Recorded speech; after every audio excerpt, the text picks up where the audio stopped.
The Industrial Revolution began in Britain and Europe during the 18th century. It was the change of how goods were produced from human labor to the production and use of machinery. These machines were more efficient and less costly compared to human labor. It all began with farmers losing their land to wealthy landowners who turned the land into enclosures. These were fenced areas in which the wealthy were able to conduct experiments and attempted new agricultural methods. These farmers were forced to find work in the cities or work for these landowners. The seed drill was one of these innovations, invented by Jethro Tull, who saw previous methods of scattering seed as wasteful. With his seed drill, seeds were sown into the ground with specific depths and spacing, allowing the seeds to take root. Now you may be asking, why did it originate from Europe? For a number of factors. It had great deposits of coal and iron ores which were essential for industrialization. Britain was a stable society, a prosperous economy, and was abundant in raw materials such as iron ore. The demand for British goods increased greatly, and merchants needed an efficient production method, thus mechanization. It began with machinery in homes that were then operated by hand, such as the spinning jenny and flying shuttle for the textile industry. These machines allowed multiple threads to be woven simultaneously. Eventually, steam engines were created which were used to pump water out of the coal mines to acquire more coal. This was then used in trains for transporting heavy loads or over great distances. Factories at this time were very dangerous and hazardous for people's health and the environment. This increased national wealth and created a new middle class, increasing the living standard for some people. However, these workers had to face poor working conditions and strenuous work hours. Even kids had to work under these conditions.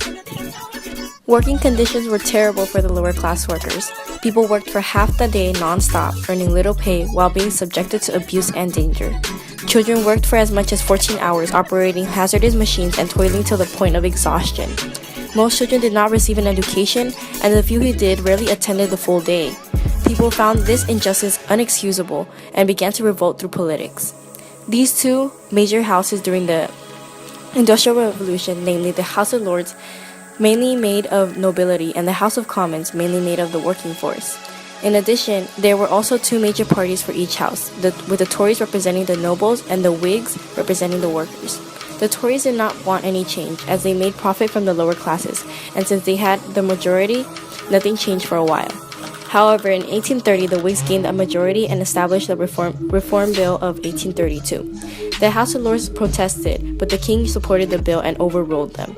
For the next several years, acts were created which gave workers rights to suffrage, shorter workdays, and the end of Corn Laws. Corn Laws were a series of laws which placed taxes on foreign gained products, benefiting aristocrats. In 1847, they were revoked. Also, some disputes on working conditions and pay still lingered. The working class found themselves in much better situations than before. Workers were not completely satisfied with their rights. Thus, laissez-faire, a policy based on allowing workers of businesses to establish working conditions, began to emerge. Capitalism, began by Thomas Malthus and David Ricardo, was an economic system where factors of production such as land, labor, capital, and enterprise were privately owned, and entrepreneurship was essential.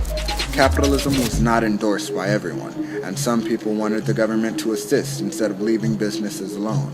Thus, socialism was developed, which was based around public-owned factors of production for everyone's benefit. Eventually, a German journalist named Karl Marx wrote about his idea of a radical socialism called Communism. This economic system was similar to socialism in the sense that factors of production would be publicly owned, but was different in the elimination of all private property. Communism was an ideal system, which was fashioned to the beliefs of many government leaders. There was a lot of commotion during and after the Industrial Revolution. For one, anonymous British workers known as the Luddites caused the most dramatic uprising against the Industrial Revolution. They were rebellious, skilled, and extremely loyal artisans who raided and threatened factories and destroyed textile machines. Even the Parliament passed a law of threats to punish by death for the destruction of machinery, but the Luddites continued.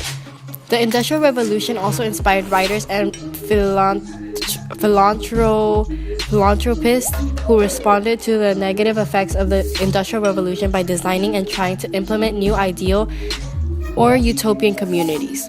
The Industrial Revolution was so big, even the government reacted to it. It responded to child labor with the Factory Acts of 1833, which regulates excessive child labor. As British government increasingly regulated child labor in factories, they also gradually created a public school system. And advances in medicine and public health led to increase in life expectancy and happy people. But other critics of the Industrial Revolution, especially socialists, wanted to overthrow the capitalism system entirely.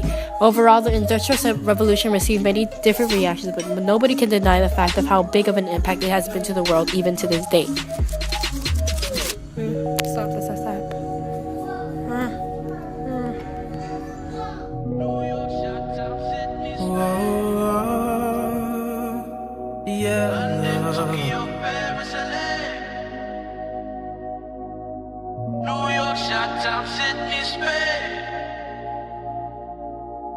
London, Tokyo, Paris, LA. New York, Chi-Town, Sydney, Spain.